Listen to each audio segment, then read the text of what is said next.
Дури 1293 патни прекршоци се регистрирани за само 2 дена во засилените сообраќајни контроли низ земјава, најмногу за неправилно паркирање, објави Министерството за внатрешни работи.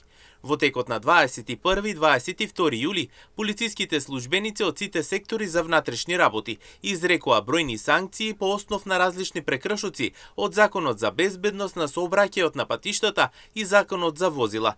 Според извештајот, најмногу прекршоци има за непрописно паркирање, дури 340 санкции, и неприлагодена брзина на движење 305 санкции. Дополнително 97 возачи се отстранети од сообраќај поради непоседување возачка дозвола. Сериозен проблем представуваат и возачите кои управуваат возила под дејство на алкохол, дури 11 случаи на отстранување од сообраќај поради прекумерена алкохолизираност. 47 санкции има за некористење појас, додека 49 лица се санкционирани за користење мобилен телефон при управување возило.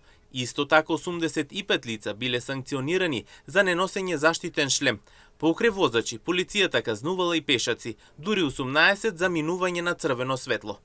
Сообраќајните контроли продолжуваат и во наредните денови, а од Министерството за внатрешни работи апелираат до сите учесници во сообраќајот да ги почитуваат сообраќајните правила и прописи, со што заеднички ќе се придонесе за побезбедни патишта.